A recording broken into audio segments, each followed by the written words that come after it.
Now, the AIA has run a campaign. I think it's aimed both at industry, but primarily at consumers, which is your car, your data, your choice. That's right. What have we learned from that campaign, and what was the uptake of that? Well, first of all, to your point, this was a campaign both to mobilize the industry and consumers to the issue of a right to repair. The Your Car, Your Data, Your Choice campaign was actually an initiative from sister associations in the U.S., namely Auto Care Association and AASA, the Aftermarket Supplier Association. And so we created this North American campaign to really focus the attention of government on the need to legislate on the right to repair. We had a petition that was launched. We collected over 45,000 signatures from Canadians and really draw the attention of Minister Champagne. Now, unfortunately, the timing of our campaign wasn't great. It just came at the end of the previous federal government. And so the bill that was tabled in the House that we thought at the time would be the best vehicle to push for right to repair died because of the government going in an election. But we have since come back with the new government and continue to advocate. As I mentioned earlier, C-244 is in the House and we believe will become law. And there's other bills also. I will add to that. Likewise, our American partners have done great movement. There's already a bill that was adopted as a resolution of a referendum in Massachusetts in 2020. But there's also now the Repair Act that is in Congress at the federal level, which specifically, again, builds on the case of consumer right to choose and maintaining a competitive marketplace. And that has bipartisan support. Now, U.S. politics is complicated. I'm not sure how far along they're going to go, but it's sure, drawing a lot of attractions right now. And likewise here in Canada, getting more and more attentions from the federal government. Yeah, that it's setting a precedent and setting models of which we could learn from it as well. Because this is an issue that we need to tackle. That's right. There's a lot at stake there.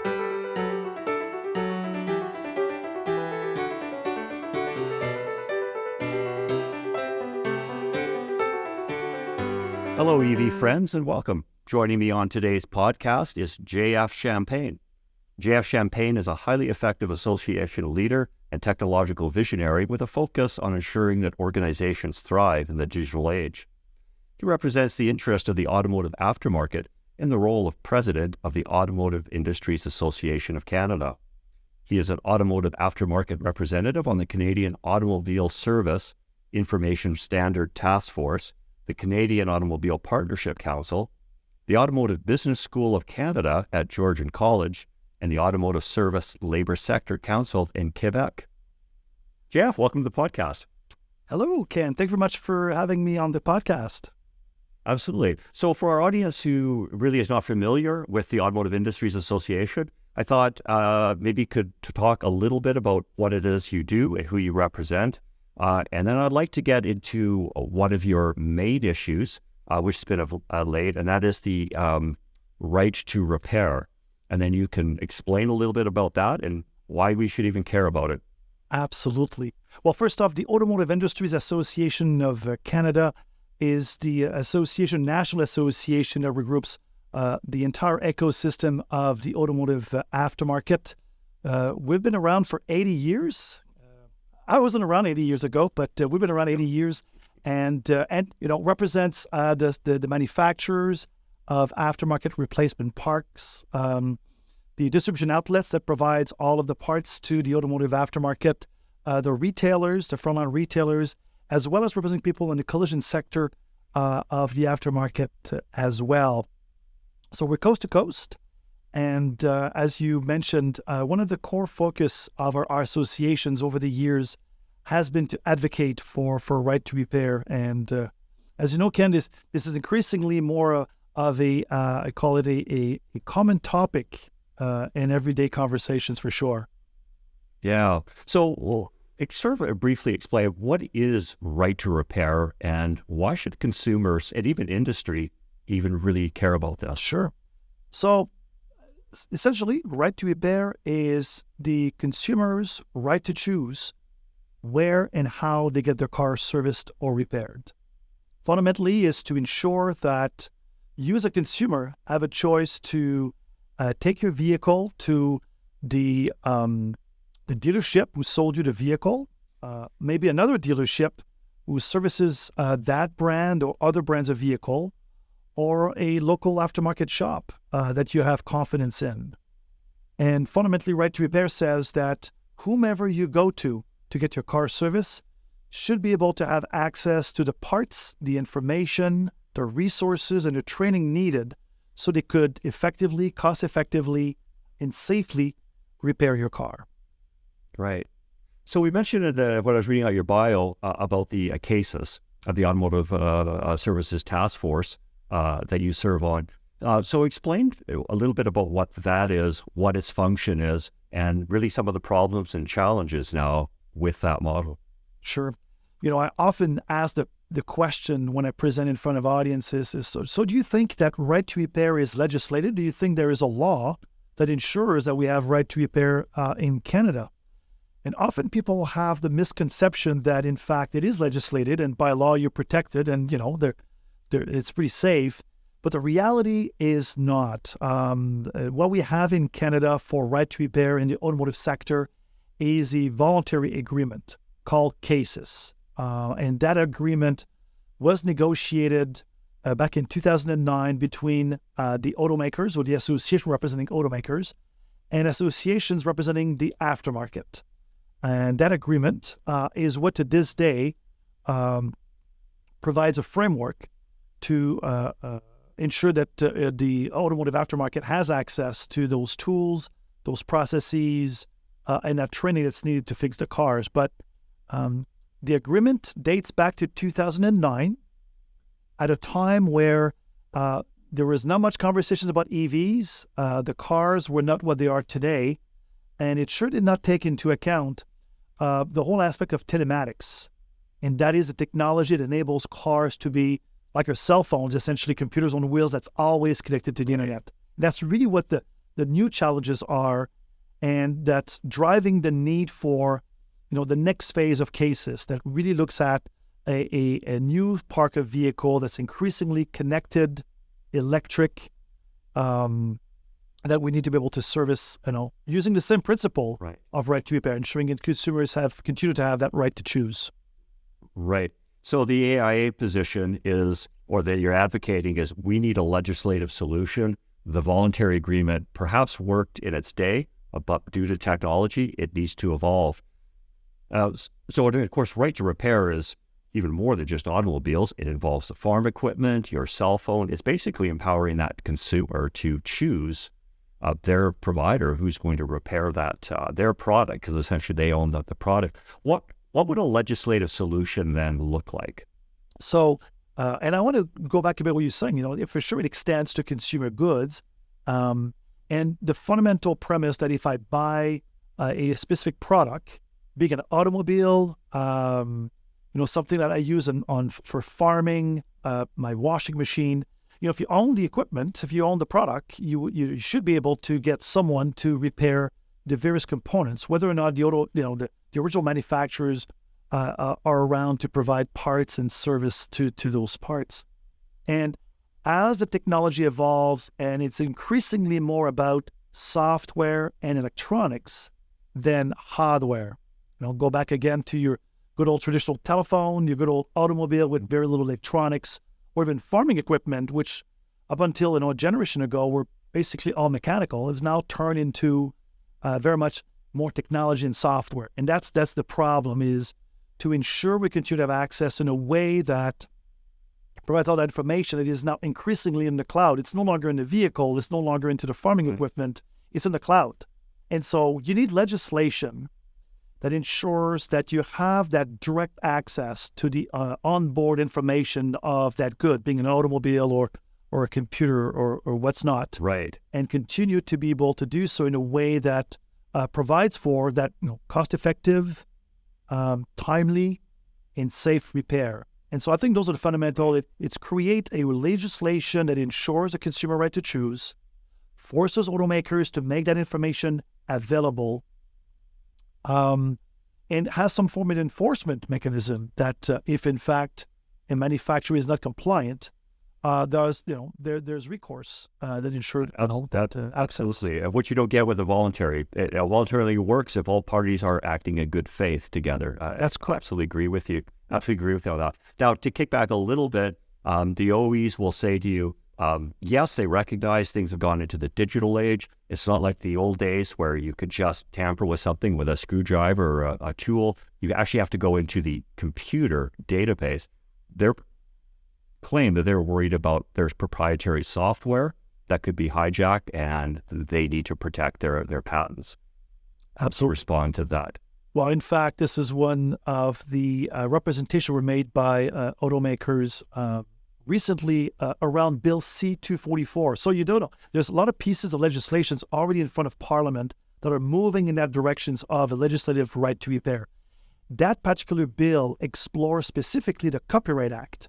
Because today in this country, if you're going to break Technological Protection Measure, TPM, that's the acronym. If you break TPM, typically you could be found to be breaking the copyright of someone who wrote software into a product. And the new law being proposed says, no, you're going to be allowed to break those TPM if it is for the purpose of repairing and servicing a product, in our case, an automobile. And so what we're saying is this is not about reverse engineering a product for the purpose of building a competing product or another automobile, or serve, or accessing specific, IP, intellectual properties from the automakers. It's not. It's about servicing and repairing a product or good that has been purchased by a consumer or a corporation. And so that the counter argument is, no, this is not about reverse engineering a product for taking away trade secret. It is purposely for the purpose of fixing, repairing, calibrating, reprogramming a vehicle.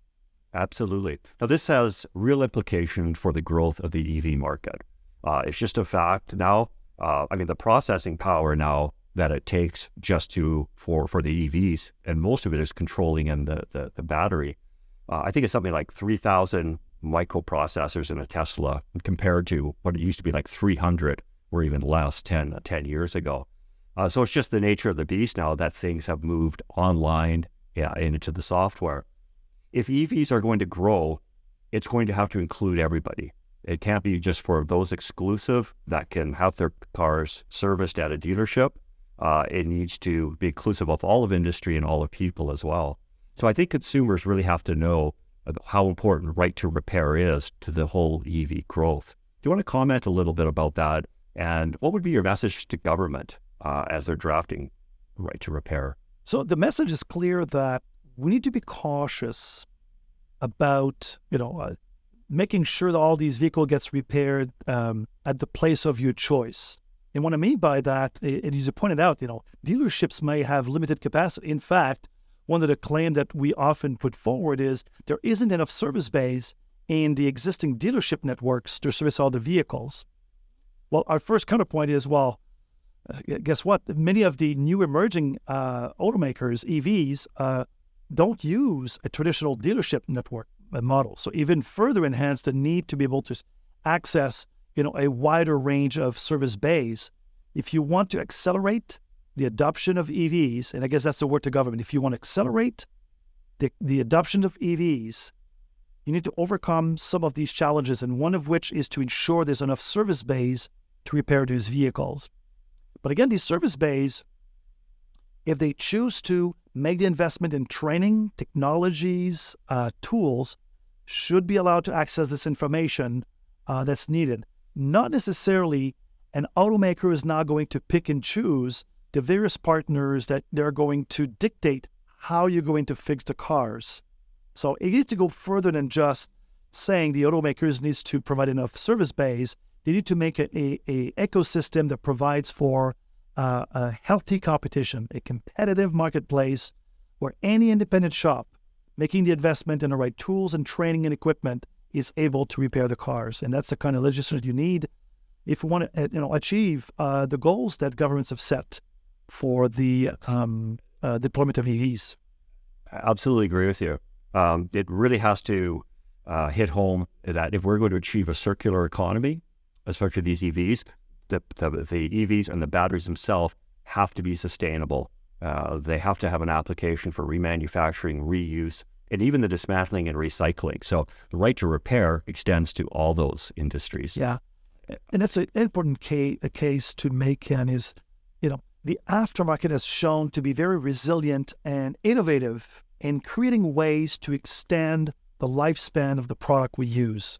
In the automotive sector, we know Canadians have chosen to keep their cars longer, and we have at the aftermarket being able to design replacement parts that in fact outlive the original parts, come with different process to repair vehicles. We already know there are people in the aftermarket that are able to go at the cell level into a battery pack and able to extend the life of these battery packs, as opposed to simply replacing the entire battery pack. As you know, residual value of the vehicle being usually tied into that. And so we need to enable that competitive marketplace that creates innovation on the part of aftermarket player to create these solutions so Canadians will be able to keep the cars longer, have a better life cycle for those components, and to your point, be a better contributor to the overall circular economy that ultimately is really what we're trying to achieve with EVs. That I'm not sure we're going to be able to achieve without robust right to repair. There are real challenges with that. And interesting about the battery, it comes to about 45% of the value of that EV. And we want to sustain the life of that vehicle for as long as possible. But we've heard the horror stories of getting the $20,000 bill for the battery. There are options, and those industries need to thrive. We have recent examples of, and we've known it in our experience, that some vehicle, lasts long. All of the original parts works great, fantastic, great for consumers. In some cases, you see early failures of parts. XYZ brand of vehicle, after X amount of thousands of kilometers, typically we always see the failure of the same part.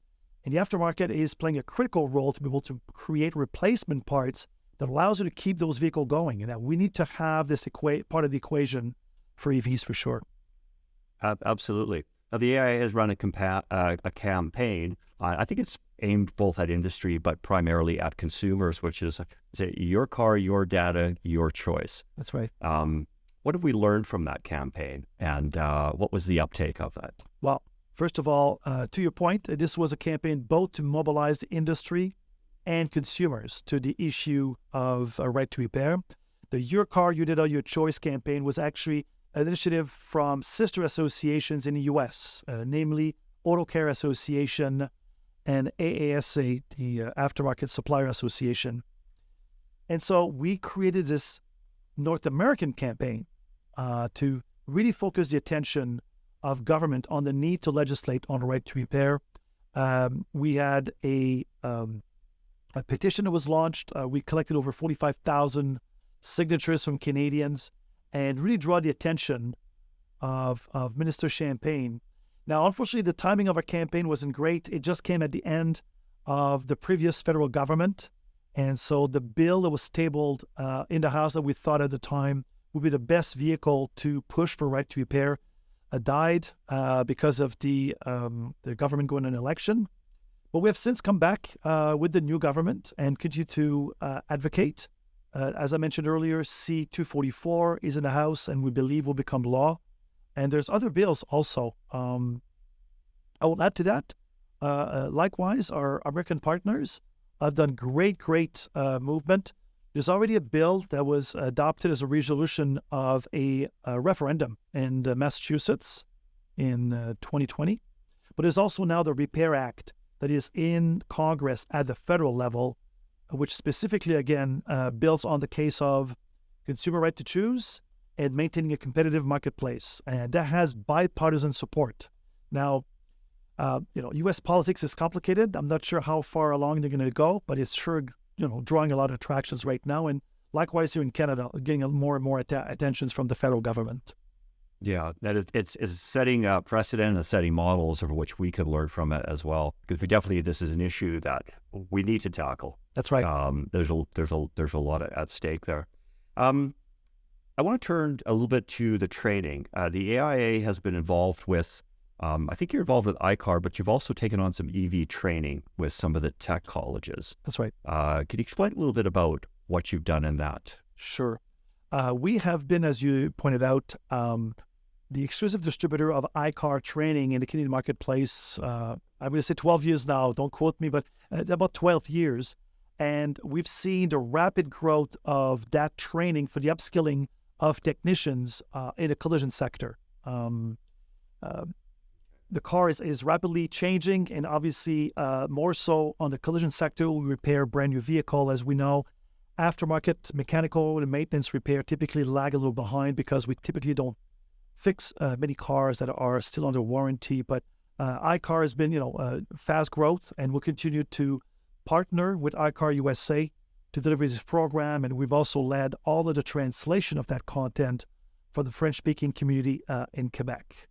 We've also partnered with the government of Ontario through what they call the Skills Development Fund, SDF.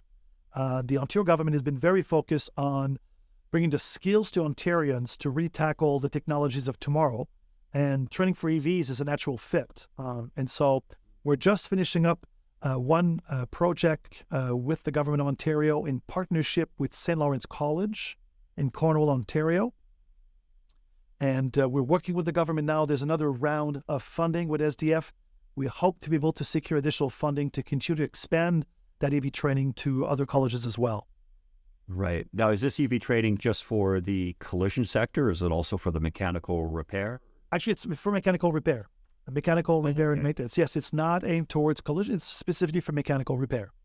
Right. Industry has a lot of work in the training front. The right to repair is the big issue. You need the data, you need the information. We also need the qualified people in order to interpret that data and to repair these vehicles. Absolutely. There is a real growing skills gap as technology is really, it's going at a very rapid pace. And it's going alongside the traditional ICE vehicles are repairing there. And then we have this whole new stream now of technology. In BC, we are finally implementing a mandatory skilled trades. BC is one of the very few provinces where actually anyone can be a mechanic. A lot of people are surprised with that. That's changing. But it's still focused on the ICE vehicle, and they're treating the EVs now as somewhat of we'll call a micro-credential. How do we address moving forward? And you can comment about how the Ontario skilled trades model is working, because as this stream is growing and growing, is it going to be combined into one, or do we have specializations? How is this all going to work out? Time will tell. Industries are very resilient in the structure and the organization of the work. We don't like to create new career path or change the structure. It's very disruptive to employers, employees. I won't mention unions that sometimes plays in that dynamics as well. But I really think we're going to see a much needed requirement around recalibrating a bit what we define as a mechanic, someone who does diagnostic, something that does, advanced EV. Because as the technology takes hold, we're going to start to realize it takes very different kind of skill set.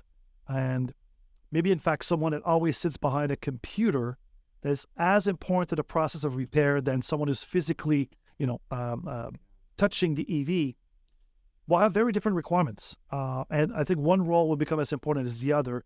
And it's that through that evolution that we're going to start to see a reshaping of all of these job description and their career, which, quite frankly, will probably make our sector eventually even more attractive to the younger generation. I'm always amazed, or a little disappointed, I guess, that we're not being as effective as we could in attracting the new generations.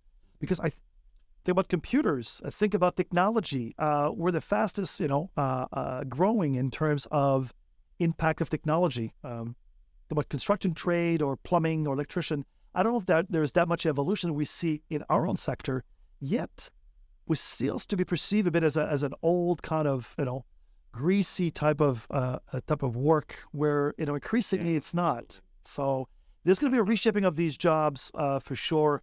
And in the case of what we did in Ontario, it was very focused on EVs.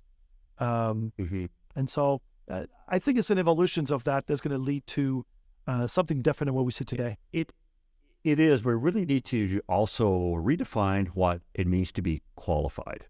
And the reason I say that is because as technology is advancing, workers need to keep up.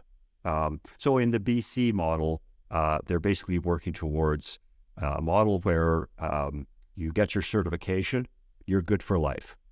But we know that's probably not going to be the best model. And we're looking at, say, leading more towards professional development. Just like we see with other professions, every year you need a certain upgrade. And I see that as a more sort of sensible model for moving forward. And then I think in terms of, you're right, of attracting younger people, I wonder, is the traditional apprentice model even going to work in the future? Maybe we need to start exploring other models.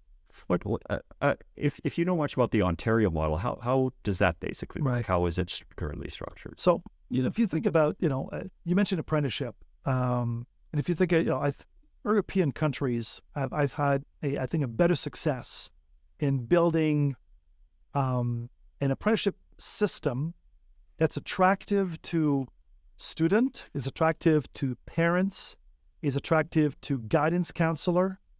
And I think this is where we failed, is we have not made trade the right path for children, or the perception is that it's not the right path. And so, we have, up until recently, we had the OCUT, the Ontario Colleges of Trades, who was regulated, a series of apprenticeship program. And, with OCUT closing the doors a pandemic ago, we lose track of time. That transition is not only is clear for the future either. There's going to be, back to what I was saying earlier, a need to requalify the type of skills needed to fix the cars and introduce, to your point, the continuing education process necessary to ensure you keep up, because the technologies that someone, going to school today, the technology going to service does not exist yet. If you think about, servicing a vehicle 10 years from now, you and I could fantasize about what a technology is going to look like, but it probably does not, in the most part, does not exist today. So you've got to provide a path for not only just the recognitions of skills, but then the continuing education path that's necessary to ensure people stay up to speed. And I often talk about cybersecurity. I don't think we are fully comprehending the necessity to be a lot more knowledgeable about all the issues of cybersecurity. Right to repair in today's battle, and it probably ties along with EV. Cybersecurity will be our next battle, because how we're going to ensure who's accessing the information, using what tool in a cybersecure process that guarantees that the vehicle, in fact, remains safe after that programming, and we're able to go back in the future and edit and audit all that information also. So you're sort of talking in cases where perhaps the vehicle has been written off, it goes to an insurance company, but a lot of your data is still within that car.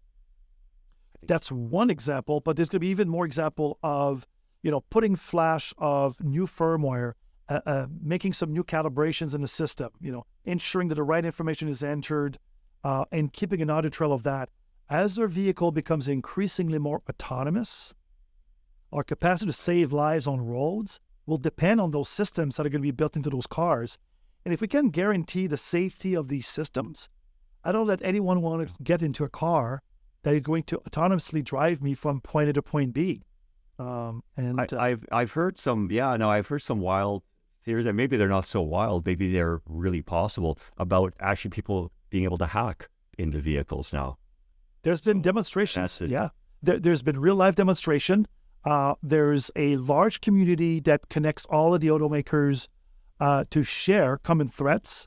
And, if you're keeping abreast of all of the hacking and the stealing of informations from various groups, I can tell you that hackers of the future will find very valuable information in vehicles in the future, and ensuring all the cybersecurity will be very interesting to see how that's going to evolve. But we'll definitely eventually land in the hand of that technician who, for any repair, service, or diagnostic, will need to physically communicate with the onboard computer in the future for sure. Yeah, it really ramps up the need for that qualified professional to service your vehicle, because the implications of that are pretty scary. I mean, especially with the batteries, what we know of health and safety, you've got to be very qualified if you're going to repair or tamper that, but even more so in the automation. You want whoever is repairing that vehicle, to have access to the right data, very important, but the know-how, you don't want it in the hands of, well, a backyarder. That's right. And to that point, will there, and with all respect to all the constituents that operates in the aftermarket today, there might come a time where we're going to have to decide, draw that line in the sand and saying, here's the minimal requirement. Here's the minimal threshold of entry of qualifications, skills, tools, training, credentials that will qualify an individual to be able to service vehicle. And if you don't meet that threshold, I think there'll have to be barriers in place to prevent these individuals to be able to service and repair vehicles, because it'll come down to safety of the vehicle, but also the trust that consumer place into repairers, automakers, OEMs, the entire ecosystem. And, I'll come back to the right to repair. Automakers will say, now I'm forced by legislations to make this an open, competitive marketplace, but I need to ensure the safety of the consumer. And we need to be able to say, we care about the safety of consumers too. And we'll ensure that the people in the aftermarket have what it needs to make sure they all going to maintain that safety. I think that's an extremely important point. I also think it helps to reshape the image of the industry. We were talking a moment ago just about attracting younger people in. So we have to make the industry attractive in itself. And one thing that the EVs can lead into is a refocus on things like the environment or environmental stewardship. It can be really repackaged as a green job as well. And I think that could have a lot of appeal to the younger generation. We're going to see absolutely on the green side. I think, the younger generation's much more sensitive to the issues of the environment. They're also a generation that's growing, they're growing, as gamers. And we're going to build increasingly more tools that are based on augmented reality, virtual reality. It's going to be a pretty cool, thing to do to be able to calibrate and fix cars. Recently at demonstrations where I was able to be taught how to paint a vehicle in a pure, virtual reality environment, augmented reality. Those are phenomenal new tools being developed that should be very attractive for the young generation. And, add to it the whole level of automations from EVs. I think this will be fun. It is. When we go to our career fairs through the BC Auto Careers, we have one of those virtual reality paint kits, and the kids, they just love it. This is like playing a video game for them. Absolutely. So I think we've got a long ways to go as well in the industry itself, I think, being more inclusive, especially with attracting more women into this industry. Now, I think, at least in BC, women in the skilled trades area make up of less than 4%. They're very overrepresented in the administrative roles in the business and the finance section, but less than 4%. But compare that to some other trades. The electrician trade, women make up 30%. And then in the construction, they're up to about 17 to 20%, yet we're still lagging below 4%, at least here in BC. What do you think industry needs to do or can do to create a better environment where maybe women feel more welcome or want to choose automotive as a career? That's a great question. We conducted a program or project called Awake in working with Status of Women Canada, and that goes back 2015, if my memory serves me well. And our findings were not the greatest, finding to share with our stakeholders. We don't make a very good environment that's conducive for women to participate in our industry. We have been very much a male-dominated industry that have not made that move forward to make our working environment better and welcoming. It starts from leadership. It starts from supervisors. It starts from how you design your job description, health and safety. It make positive changes that really changes the mindset in the environment in which, women and I would say, also underrepresented group can in fact feel safe and welcome. And I'll start by safe, because some of the findings were simply, this is not about an industry that's not welcoming. This is an environment that is unsafe for women to work in. The sector council that I participated in Quebec had some horrendous statistic that says basically that for every 10 women entering the trade, it was hard pressed to find one remaining, within a couple of years. They all left. And it went down to, in some cases, to straight, harassment in a workplace. Those cannot be tolerated. It starts from leadership. And if you're a shop owner or you're a multi-store operator today, you got to make a strong statement through your enterprise that any of these behaviors cannot be tolerated.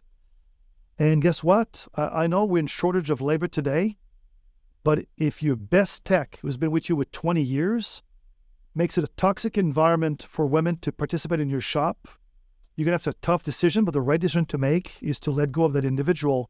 Because if you don't make the example, we're going to continue to have an industry that continues to shrink simply because we're not welcoming to what is now the majority of the workforce. If you think about, visible minority and women, that's where the pool of the future workers of industries are in. And so that's what we need to do. Right. It's definitely and I think the environment just will change as we transition into electric and autonomous vehicles. The old image of, the greasy wrench kind of that will really just dissipate. It's also the new occupations that we touched on earlier. I think be more welcoming of women. It's just more natural. Women tend to be more about people and relationship, and men are more about things and stuff. But I think that's going to really change, especially the way in the service delivery. I've heard some analogies that the modern service station will be more akin to the Apple store, where you have the Apple genius and someone comes out. I see a lot more of that. So we definitely do have a lot of work to do on that front. But I think we will get there. Yeah, I'm really hopeful, and I've seen a lot of leaders that are taking those proactive actions. But I proud myself always. I look at the board of directors of AIA. That's sort of that cross section of the industry. We have good presence of women, some diversity, and we're really pushing forward to really make that example for the industry that it cannot continue to be just a white male dominated type of industries. And I take every event I go to, and I encourage everyone to do so. Stop at one point in that event, that conference, that trade show. Stop, stand up, look around. If all you're seeing around you are white male, over the age of 55, this is not the place of the future. You need to influx some of that change. We do, and we just need some really good role models, I think, to represent that. With consumers, and I know AIA also published the Consumer Trends Report along with your Outlook study. What do you think consumer attitudes are in general towards EVs? Do you think most people are very welcoming of that, and themselves are looking to transition the future? Do you see a growing skepticism with the whole rollout? What are you sort of seeing as far as that goes? Great question. I should start by saying that we're going to continue to run our regular research on consumer behavior. The 2023 will have a specific focus on EV. We believe that we'll have now a sizable number of respondents will say, I have purchased an EV, and then really ask them follow-up questions about what their experiences are. I'll give a personal guess, is that as the penetrations of EV continues, beyond just the novelty and the luxury vehicle, because let's face it, the first, the first innovators to take on EVs were, buying Teslas as a second vehicle, was able to charge it at home, and, whenever it was convenient, would use it. But now as we get into more of this is my primary vehicle, I live in an urban area, we're starting to see some of the challenges around charging infrastructure. And obviously, we're going to start to see also some of the challenges around repair. We now start to hear more and more of those stories about, well, I need to get my Tesla repaired and I got to wait 4 weeks. And the cost of repair is very high. And so people start to realize some of the challenges. And back to what I said earlier in the message to government, if we're going to achieve the numbers and the objective that the government have set for the penetrations of EVs, we're going to have to overcome some big challenges around charging infrastructure, but also about the serviceability, access to safe and cost-effective repair as well for that. And I would say that, probably what I expect from our research is that we're going to start to see some of that trend a bit. Yeah, about the EV, but, range is not where I thought it was going to be. Charging is a bit more difficult because where there used to be 2 charging posts, well, sometimes both are in use and I have to wait. So those are challenges I start to, I think, surface a bit. This is becoming very important. With the federal government, at least, it has been all emphasis on new sales. And I get that that's their mandate. And they're thinking about the mining. They're thinking about the resource extraction. So they're at these polar ends, not thinking about anything in between. The BC government has listened to us. And they've sponsored the EV-friendly program and other great initiatives here in BC. So I think the rest of Canada should follow the BC lead for sure. One thing about the industry is, and I think which is going to be critical for EV growth, is inclusion of everybody. The industries are the tow operator, the mechanic, the collision tech, the recycler. They're ambassadors for this, or they can be ambassadors. So you need their buy-in and their commitment and their investment as well. So I think that we have a long ways to go just in our education, but I think the government can also play a very critical role in supporting that infrastructure. What are your thoughts? Yeah, absolutely. Well, I'm pleased to say we recently joined a industry stakeholder consultation group, a zero-emission vehicle that is led by Transport Canada. It includes, I'm pretty sure there's representative from the British Columbia government, Ontario, Quebec is represented. Trade groups like AIA represent the aftermarket. I am pretty sure recyclers at the table as well. And so are other industry groups, automakers, parts manufacturers, and so on. And it's to get a better, I would call it, a stakeholder engagement in conversations about the type of programs the government has to put in place to accelerate the adoptions of EV. So I'm, like you, Ken, very much hopeful that we're going to start to see those sort of more end-to-end approach.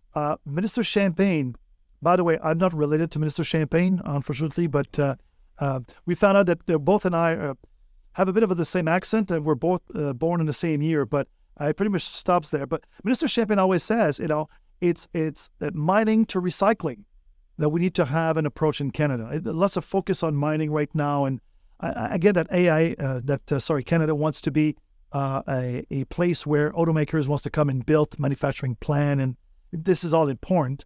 But to your point, there are missing pieces along the way. We're just starting to think about recycling, quite frankly. We should have thought this conversation would before.